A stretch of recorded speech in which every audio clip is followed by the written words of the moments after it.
ଗୋଟିଏ ସନ୍ନ୍ୟାସୀଟିଏ ଥାନ୍ତି। ସେହି ସନ୍ନ୍ୟାସୀ ଏକୁଟିଆ ଜଙ୍ଗଲରେ ଗୋଟିଏ କୁଟୀର ବନାଇକି ରହୁଥାନ୍ତି।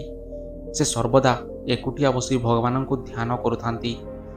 ଗୋଟିଏ ଦିନ ଭଗବାନ ସେ ସନ୍ନ୍ୟାସୀର ଧ୍ୟାନରେ ସନ୍ତୁଷ୍ଟ ହୋଇ ତାଙ୍କ ପାଖକୁ ଗୋଟିଏ ଦେବଦୂତଟିଏ ପଠାଇଲେ।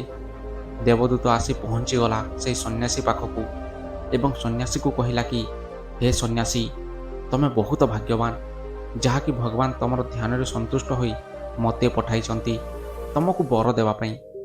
ସେଥିପାଇଁ ମୁଁ ଭଗବାନଙ୍କ ଦେବଦୂତ ଏଠାକୁ ଆସିଛି ଏବଂ ମୁଁ ତୁମକୁ ଏହି ବରଟି ଦେଉଛି କି ତମେ କେତେବେଳେ ବି ରୋଗରେ ପଡ଼ିବ ନାହିଁ।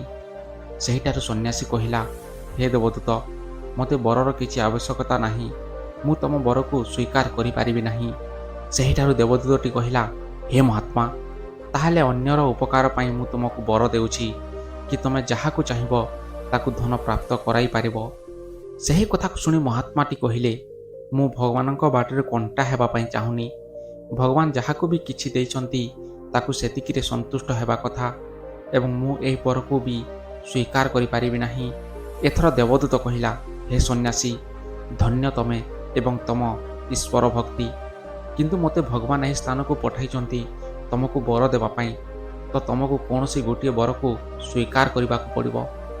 ଏଥର ସନ୍ନ୍ୟାସୀଟି ବହୁତ ଭାବିବା ପରେ ଦେବଦୂତକୁ କହିଲେ କି, ତାହେଲେ ଠିକ୍ ଅଛି, ମୁଁ ଏବେ ଯେମିତି ଈଶ୍ୱର ଭକ୍ତି କରୁଛି ସେମିତି କରୁଥିବି ଏବଂ ମୁଁ ଯେଉଁ ସ୍ଥାନକୁ ଯିବି ମୋର ଛାଇ ପଡ଼ିବା ମାତ୍ରକେ ସେହି ସ୍ଥାନରେ ଥିବା ରୋଗୀ ଦୁଃଖୀ ଭଲ ହୋଇଯିବେ। ଦେବଦୂତ ଏହା ଶୁଣି ସନ୍ନ୍ୟାସୀକୁ ବର ଦେଇ ଚାଲିଗଲା। ଏଥର ସନ୍ନ୍ୟାସୀ ଯେଉଁ ସ୍ଥାନକୁ ଗଲେ ସେହି ସ୍ଥାନର ଲୋକ ରୋଗରେ ପୀଡ଼ିତ ଥିଲେ, ତାଙ୍କ ଛାଇ ପଡ଼ିଲେ ଭଲ ହୋଇଯାଉଥିଲେ।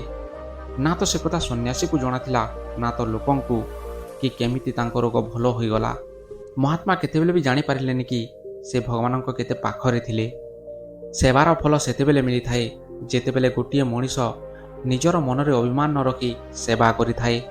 ବଡ଼ ବଡ଼ ବିଦ୍ୱାନମାନେ କହନ୍ତି ନା, ଦାନ ଏମିତି କରିବ ଯେମିତିକି ତମ ଆଉ ଏକ ହାତକୁ ଜଣା ପଡ଼ୁନଥିବ। ବନ୍ଧୁ, ଅଭିମାନ ଅହଙ୍କାର ରଖି ସେବା କରିବା ତାହା ସମ୍ଭବ ହୋଇନଥାଏ। ଯିଏ ସେବାର ବଦଳରେ ନିଜର ନାମର ପ୍ରଚାରର ଇଚ୍ଛା ରଖିଥାଏ ସେ କେବେ ହେଲେ ସେବା କରିପାରିବ ନାହିଁ।